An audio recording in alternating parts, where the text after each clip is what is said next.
네, 안녕하십니까. 마포종점TV의 진행자 신승학이라고 합니다. 이번 시간에는 과거사를 재조명할 때,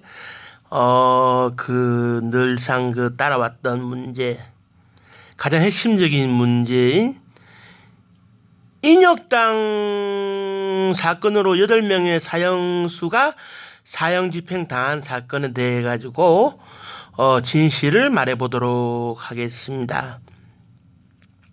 이 사건 같은 경우에는 1975년도 4월 9일 날 사형집행이 이루어졌는데 그때 당시 박정희 대통령이 집권하고 있었고, 그래 이제 노무현 대통령 시절에 재조사가 이루어졌고, 재심에서 무죄 판결을 받은가 동시에 약 한 280억 정도 되는 목숨값이 지불된 사실도 있고, 박근혜 전 대통령께서 경선할 때나 대선 후보 시절이나 이렇게 쭉 거론이 되어 왔기 때문에 그 진실이 상당히 궁금하신 분들이 많아가지고 이제 제가 진실을 조금 말씀을 간단하게 드리려고 합니다. 그 진실을 다가가기 위해서는 이제 유명한 중앙정보부장을 6년 10개월 동안 하면서 가장 오래 했던 김영옥 전 중앙정보부장이 이 사건을 만들어냈다, 이렇게 저는 이렇게 말씀드리고 싶네요. 그게 이제 왜 그러냐 하면은 인민혁명당 사건에 대해 가지고 거슬러 올라가면 1950년대에 평화통일을 주장하는 조봉암 진보당 당수 밑에 혁신 세력들이 많았는데, 그 중에서 대구 경북 지역의 사람들을 중심으로 해가지고 제2공화국 시절에 자주 술자리를 가지면서 이제 모임을 가졌어요. 정치 서클 비슷하게 해가지고 모임의 이름은 없었고, 근데 이때 이제 주로 모였던 사람이 도혜종 씨, 그다음에 이수병 씨, 하재환 씨, 우홍선 씨, 김용원 씨, 이런 사람들, 소위 사형 당했던 분들, 그분들인데, 이분들에 대해 가지고 뜬금없이 김영욱 전 중앙정보부장이 왜 나오느냐 하면, 1964년도에 이제 이른바 6.3 사태가 벌어지죠. 한일회담을 반대하는 대학생들의 시위, 그 시위를 주도한 것으로 잘 알려진 게 이명박 전 대통령인데, 당시에 이 사람들을 잡아다가 처벌을 함에 있어가지고 대학생들만 처벌하기에는 국민들에게 눈치가 상당히 보이다 보니까 중앙정보부 내에서 이들을 배후 조종한 세력이 있을 것으로 간주를 해가지고 배후 조종한 세력이 있는 것으로 만들어보자 해가지고 사건을 좀 꾸몄어요. 이 6.3 사태의 순수함을 버리고. 그래 이제 대구 경북의 혁신 세력이었던 앞서 말씀드린 도혜종, 이수병, 그다음에 하재환, 우홍선, 김용원 등의 이 사람들을 국가보안법과 방공법, 그때는 방공법도 더블 스쿼드 체제로 있을 때인데, 실정법을 위반한 혐의로 이제 그냥 체포를 해가지고 조사를 했어요. 조사를 했는데 이제 문제는 뭐냐 하면,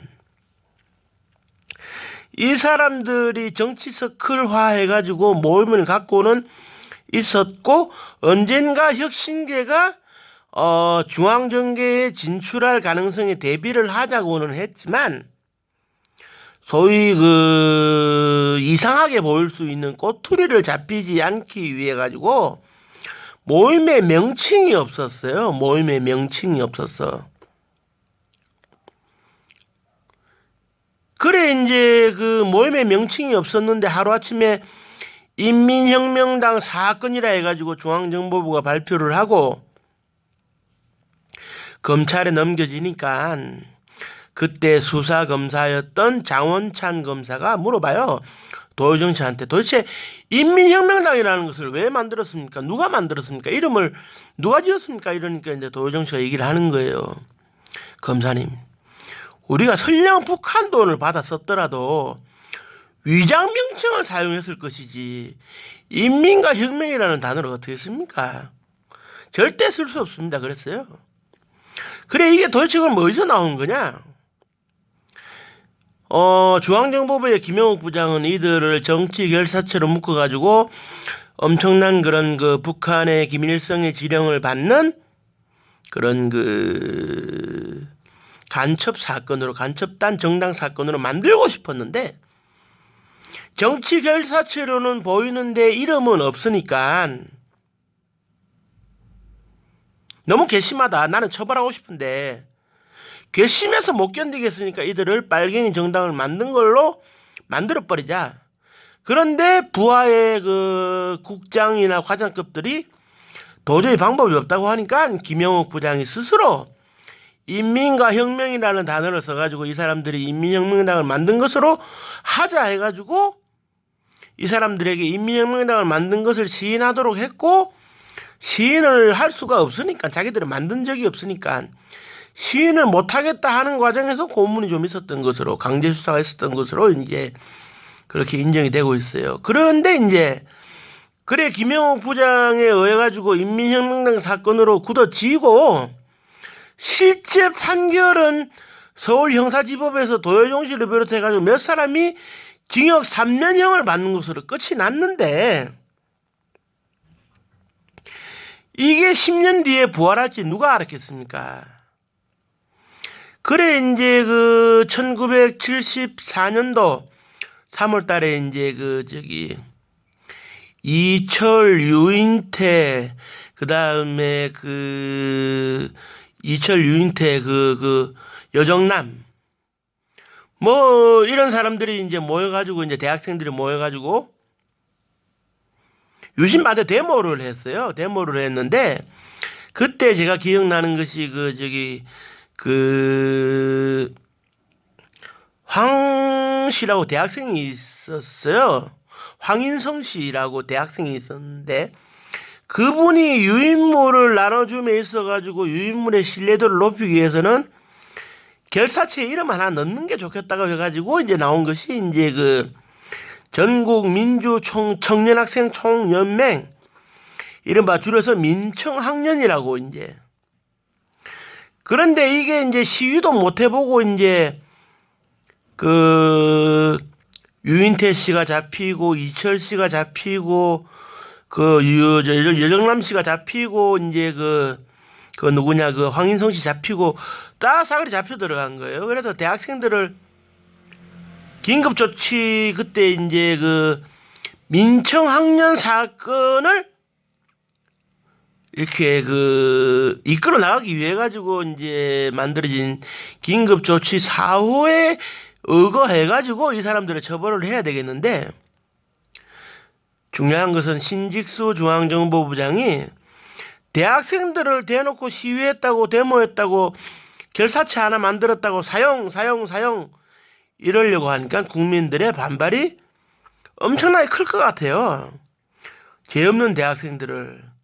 과거 4.19에도 대학생들이 주역이었는데, 그렇게 되다 보니까 이들을 뒤에서 지도한 세력이 있는 걸로 꾸며야 되겠다. 그래 김영욱 중앙정보부장이 생각했던 거 비스무리하게 가는데, 이때 경북대학교의 졸업생 신분이었던 여정남 씨가 나이가 이제 민청학년 진영에서는 나이가 제일 많았는데, 이 사람이 도효정 씨나 이수병 씨, 하재환 씨, 우홍선 씨, 김용원 씨하고 교분 관계가 있다 보니까 이제 이 사람들을 또 잡아들여 가지고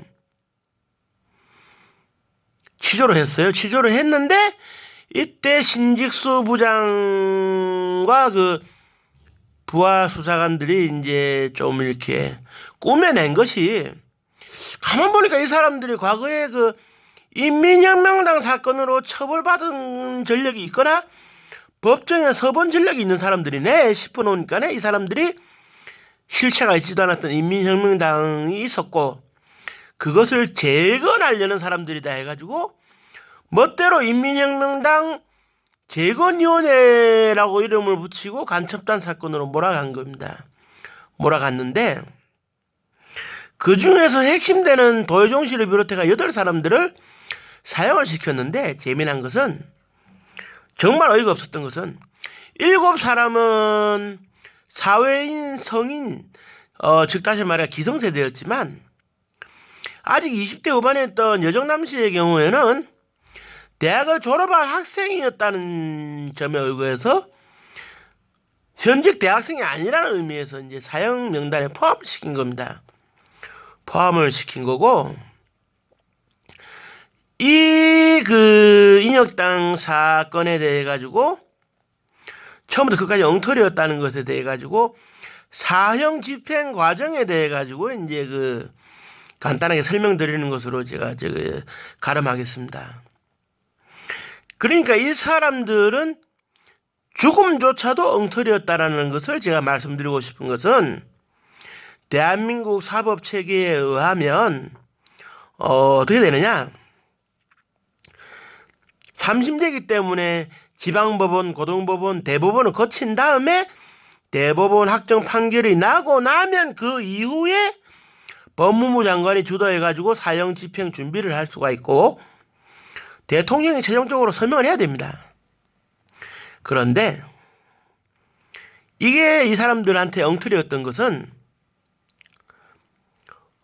제가 그때 그 자료를 취합한 것을 토대로 말씀드리면 75년 4월 8일 날 오전 9시에 황산덕 법무부 장관이 서대문 형무소 소장한테 다음 날 사형 집행을 할 것이니 사형장 청소를 하라고 지시를 합니다.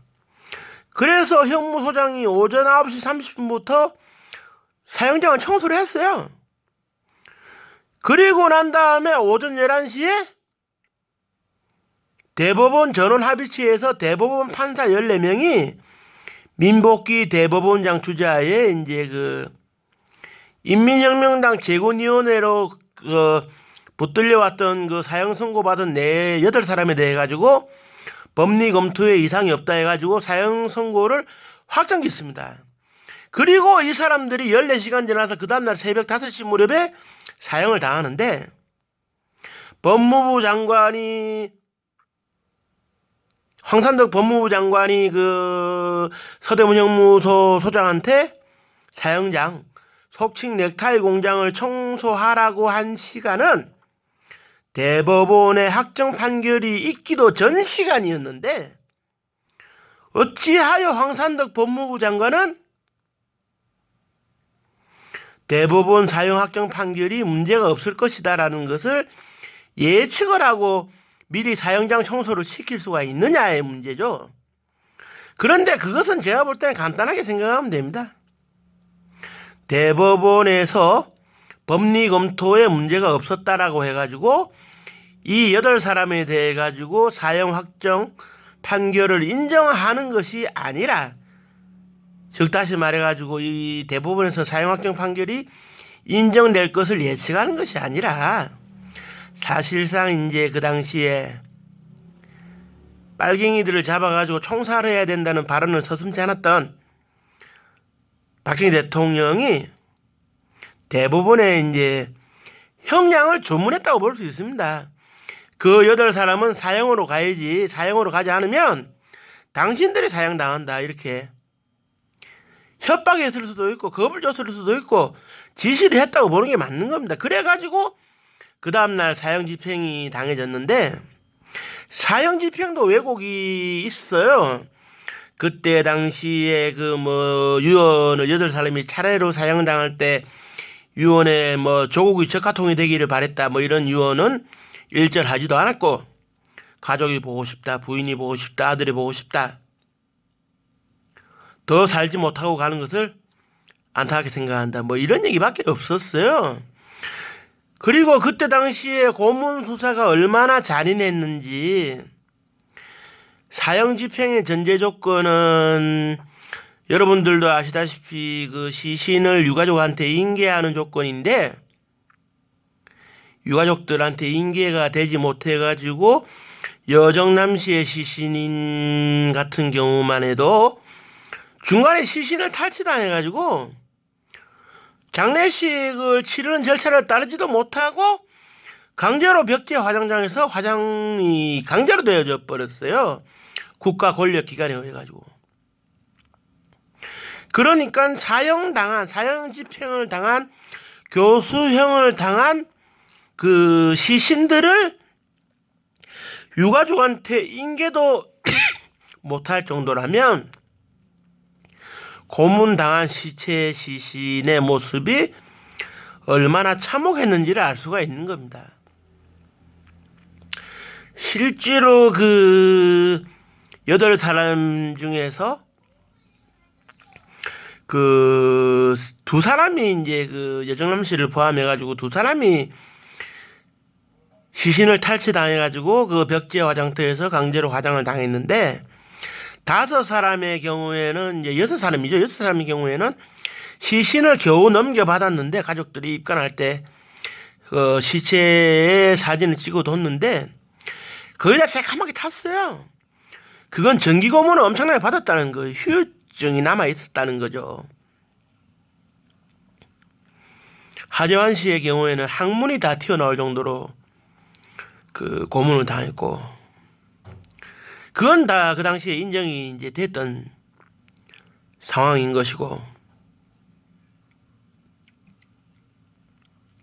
그러니까 결론적으로 말씀드리면은 이제 그 단순히 이제 정치적인 의미의 친목 단체 수준에 불과했던 모임 자리를 김영욱 중앙정보부장이 국민들이 거부감을 가질 수 있는 인민혁명당이라는 이름으로 활동한 것처럼 거짓으로 꾸몄고, 신직수 중앙정보부장이 이것을 인민혁명당 재건위원회 사건으로 확대 해석을 해서 어거지로 갖다 붙임으로 인해 가지고 공산주의자들의 이제 활약으로 나라가 어지러워진 것냥 국민들에게 보이려고 하는 문제.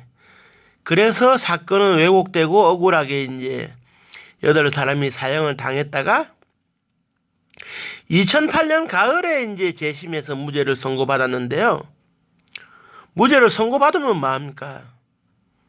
그때 당시에 그 무죄 선고를 받을 때 그 재판정에 나갔던 문정현 신부, 그러니까 이제 천주교 정의구현 사재단 그 여정남 씨의 시신을 어쨌든 탈취당하지 않기 위해서 노력했던 바 있었던 그분이 얘기를 했죠. 그 잃을 거 다 잃어버리고 놓칠 거 다 놓쳐버리고 이제 와서 무죄 선고가 떨어진들 무슨 덕을 볼 게 있겠느냐. 명예만 회복되는 건데.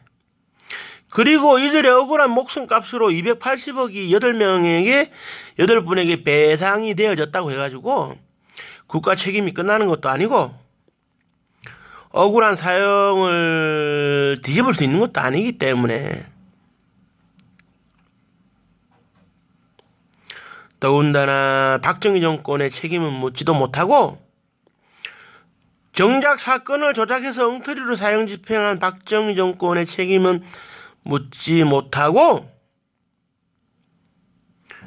이명박 정부에 들어와서 그 옛날의 책임을 묻는다는 것이 너무나도 서글픈 일이겠죠. 그리고 이후에 대통령이 되었습니다마는 정상적인 절차를 거쳐서 탄핵이 된 저희 박근혜 전 대통령도 결국 어떻게 보면 아버지의 업보를 그대로 이어가는 것이 아닌가 생각합니다. 그리고 이제 75년도 4월 9일 날 사형을 당했을 그때는 박근혜 대통령이 돌아가신 어머니를 대신해서 그런 그 퍼스트 레이디 역할을 하고 있었기 때문에 그 당시 정권에 참여를 하고 있었다고 봐야 되기 때문에 책임이 없어지는 것도 아니에요. 결론적으로 말씀드리건대 이제 그 국가보안법이 국가 보안을 위해서 필요하다면 존재를 해야 되겠지만 공안기관에 의해서 왜곡이 되어가지고 또 억울한 사형을 당하는 일이 앞으로는 일어나서는 안 되겠다. 그런 의미에서 이제 인혁당 사건의 진실을 제가 말씀드리는 거고, 국가보안법은 올바르게 적용이 될 때만이 그 법의 효용 가치가 있고 존재의 가치가 있다는 것을 저는 강조드리고 싶습니다. 마지막으로 인민혁명당 재건위원회라는 말도 안 되는 사건명으로 사형을 당해야만 했던 8명의 사형수분들과 그 가족 유가족분들에게 심심한 위로의 말씀을 드리면서 명복을 빌어드립니다. 이 방송을 들으시는 분들 중에서도 생각 있으신 분들은 잠시나마 명복을 빌어주시면 감사하겠습니다. 이상으로 오늘 방송을 마치겠습니다. 감사합니다.